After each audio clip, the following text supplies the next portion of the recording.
Mabuhay everyone, MARKCHES here. Welcome to the channel. At the sound of the buzzer, let's talk about this new awesome hoop shoe from Serious Player. Let's go.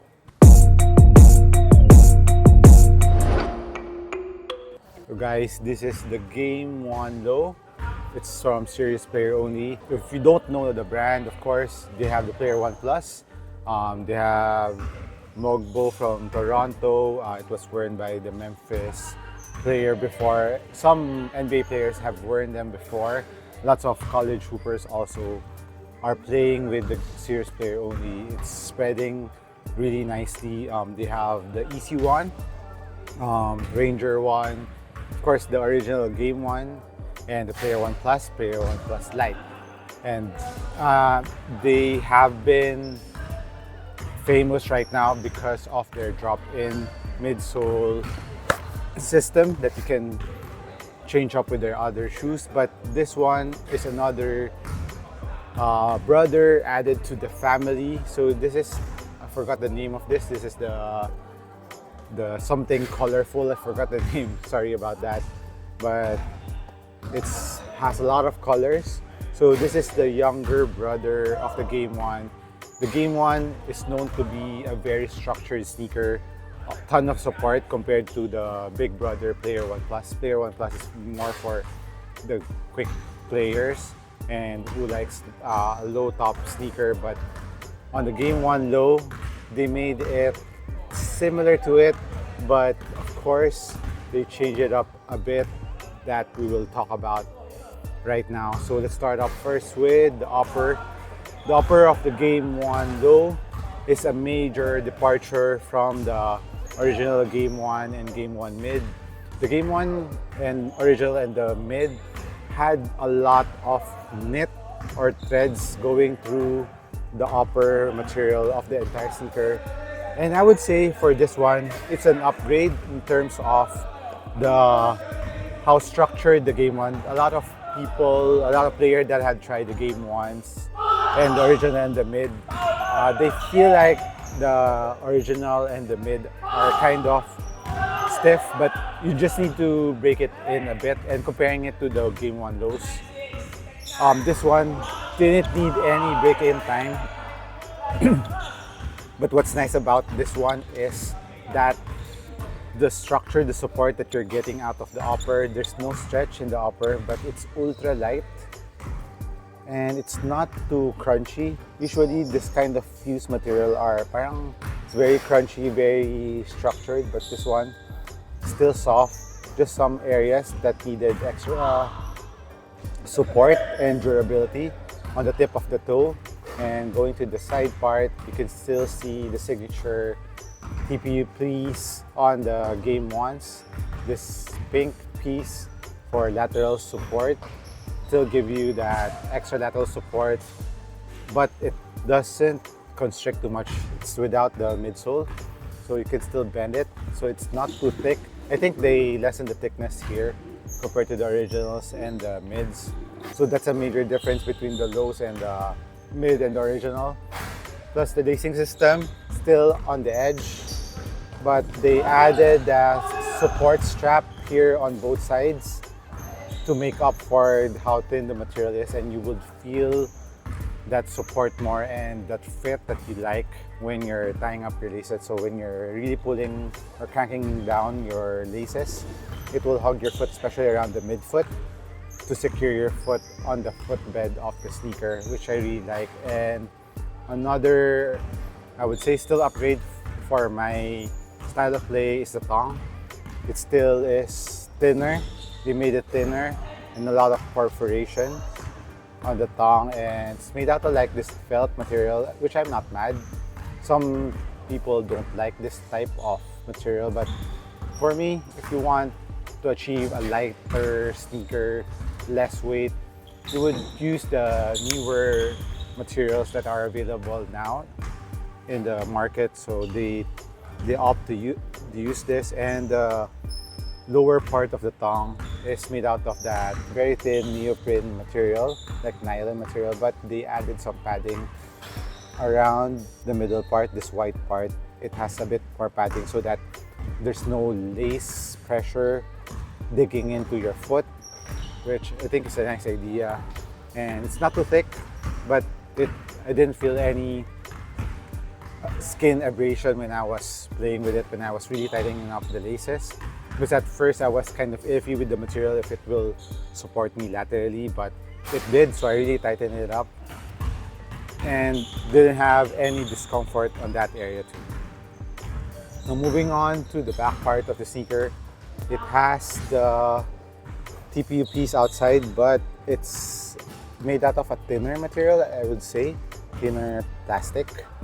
So they made it thinner, so that's the only TPU piece plate on the sneaker. And there's heel containment, heel padding here.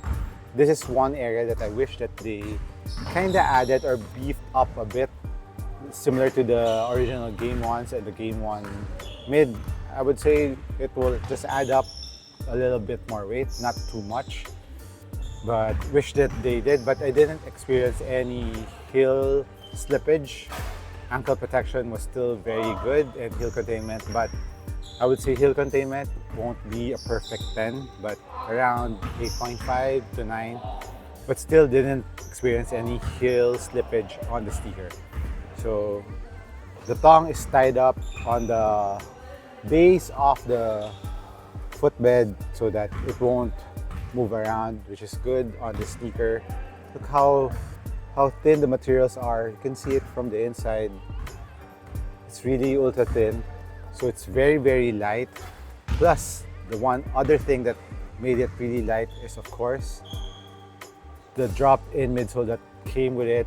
It's the Quick 2.0. It's the new drop-in midsole that Serious Player Only is raving about. It's an ATPU foam.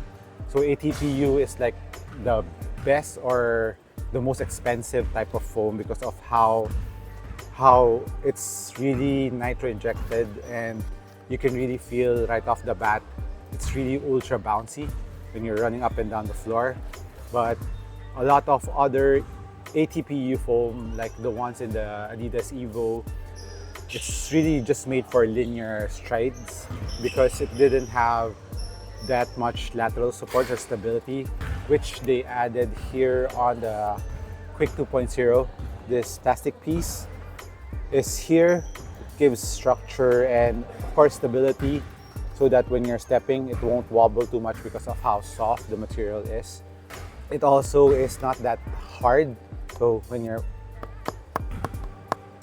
it's not a pure plastic, but it's like a foam, hard foam, but still very lightweight, which is good. So it adds an arch support plus stability on the Quick 2.0. So the Quick 2.0, the major difference with the explosive, I would still say, is the explosive, you need to break it in a bit.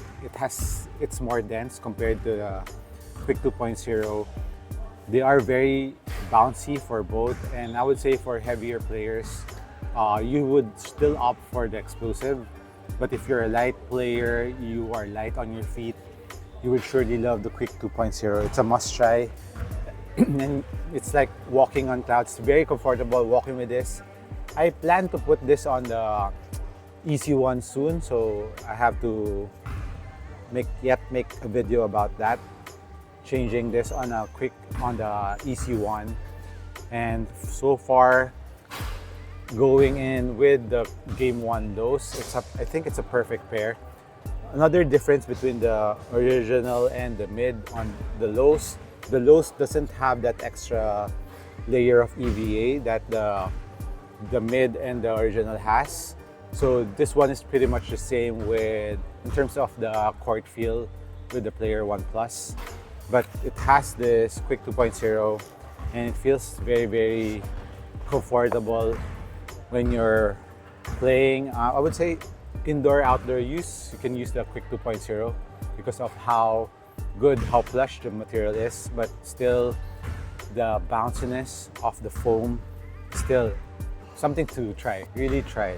So if you have the chance, guys, you have to try the Quick 2.0. And of course, another main difference is this plastic piece. I think the plastic piece, the stability plate here in the lows is It's made out of a thinner plastic, so it still has that stability. It's not carbon fiber, but still holds up the shoe. So when you're twisting it, and it still has a bit of a spring back, you know, you can hear that spring back together, helping with this lateral piece. So if you like striding like a jab step or doing a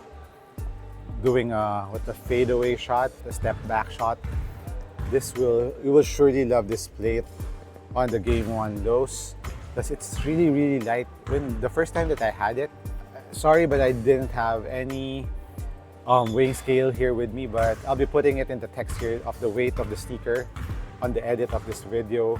I feel like it's lighter than or same par with the Player 1 Plus Light, because, or it's lighter. This is the main reason, because of the traction that they use here. The material is they use the polyurethane compared to the rubber that they use in the Player 1 Plus Light. The rubber material is heavier than this polyurethane. Polyurethane is a foam compound that is harder, but it's ultra light. And you can see the groove. It's really, you can use them outdoors, similar to the EC1. And it grips like hell, man. If you like the EC1's grip, or if you've heard how good the EC1's grip is, it's one of the top traction for this year. It has the same feeling on the Game 1 low, and it's amazing. I played with this yesterday on a dusty floor. It was still gripping. I played with it on 2 clean floors, no problems at all. And yeah, raving about this kind of traction. Wish a lot of brands will continue using the new tech, this polyurethane, because it's ultra dependable on all types of floor. But I mean, I think it is a little bit more expensive than traditional rubber, so the price will be higher. As for the price of this one, still don't know the price, but I think it's gonna be the same or a little bit lower to the Player 1 Plus, because the Quick 2.0 drop-in midsole is more expensive than explosive. It has polyurethane outsole. So I bet like here in the Philippines around 9,000 pesos still. I have to check it with Serious Player only on the price of this too. If I can still catch up, I'll put the price here in this video, the text here, if I get a chance to ask for the price. So that's the major difference between the lows and the original and the mids, is the upper. This is ultra light, it's ultra thin. At hand, the traction is made out of polyurethane, and it's thinner but still very durable. The plastic pieces are also lighter, so overall the shoe is ultra light. When you're playing with it, you're like, I think it's the similar feel to the new Adidas that's Jalen Green's wearing, the ultralight ones. I think the weight's pretty much the same on this Game 1 low, and this will be carried by the Dunker Jordan Kilganon. Correct me if I murdered his surname, but he will be carrying a specific colorway. Watch out for that colorway. It will be releasing soon, and this is another great addition to the SPO models, SPO family, the Game 1 low. I think they really listened and enhanced the Game 1s. I thought the Game 1s will be the same still, but they surprised me with the lows. They said watch out for the lows, and I was kind of surprised with the lows. I like how it performs, and it's gonna be on my backup when I'm reviewing the dependable sneaker. If it's a contender on how much I love the EC1, this is a sure contender to it, because I've been hooping with this nonstop since I got them. So yeah, this, as for sizing, go true to size. US 11 on the Game 1s, Player 1 Plus. I'm a US 11, EC1, same size with the Game 1 lows. But I think this has a bit more toe space compared to to the Game 1 original and the mids. So it's a little bit more forgiving, especially around the toe area. So if you're a white footer, I think you could still play and hoop with this. So this has been MARKCHES. Once again, thank you for dropping by this channel. Catch you in the next one. Cheers.